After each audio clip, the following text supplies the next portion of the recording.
Anthony, okay, let's talk about Switch. Alam mo, na-intriga ako the first time I saw yung poster. Sabi ko, ay, ano yung Switch? So, of course, syempre gusto ko sa'yo kung malaman diretso, ano ba yung Switch? Sir Nelson, naisipan namin na gamitin yung word na switch for the concert.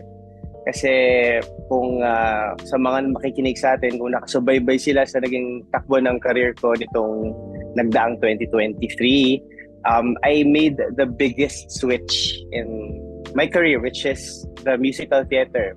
Nung ginawa ko yung Ang Huling El Bimbo the Musical, it was my first time and it was really big of, a change para sa akin kasi ibang environment, ibang culture sa theater, and para sa akin biggest switch siya sa akin, and hindi lang bukod sa bago siya para sa akin, naging biggest switch din siya kasi maraming nagbago sa takbo ng career ko. Nag-open ng maraming doors para sa akin, mga opportunities.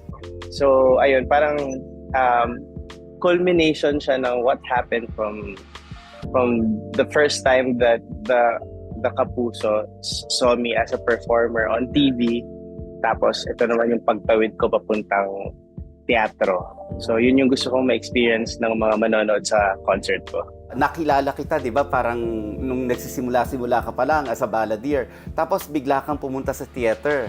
Tapos ngayon, you are going to make a bigger switch. And aside from that, there's also a surprise na hindi ko pa masabi kasi di pa na-announce. But isa rin ito sa malalaking bagay na gagawin ko sa 2024 that also involves musical theater, because I'm gonna do another production na malaki din, and I'm so excited about kaya this. Lang, I don't want to spoil it for you. Yes. Mga updaters, nako, sabi ko sa inyo, magugustuhan nyo to, lalo na yung mga theater aficionados, talagang ay bagay kay Anthony to. Walang pagdududa, sabi ko, makukuha ni Anthony to. And congratulations. Congratulations Salamat. in advance. Parang pinagdadasal ko din talaga na sana kahit isang beses sa isang taon makapag musical ako, and answered prayer again kasi I don't want to parang forget everything na natutunan ko noong 2023 kasi ang dami ko natutunan sa teatro. Disiplina, pagiging professional, lahat, pagiging who I am today. Parang nagtatranscend nga siya sa mga taong nakakasalumuha kasi pag matagal na lang akong hindi nakikita, tapos for example, nakita ulit kami, parang ano yung pinagbago mo, no? Parang ang confident mo magsalita, parang iba ka na ngayon, parang feeling ko it's the theater. Napansin ko rin yan. From being a shy young man, ngayon talaga, di ba, pag nakikita tayo, pag nagkakwentuhan tayo, iba na eh. Maybe you call it maturity or something. Parang you can say that, maturity. At saka gusto ko rin naman yun. At saka, syempre, parang over the years, syempre, dapat makita rin natin na somehow meron din talagang growth. And I'm so lucky na maraming mga avenue, maraming mga platform, maraming mga opportunities within GMA and also outside. And of course, siguro ang theater, malaki rin naitulong sa confidence mo.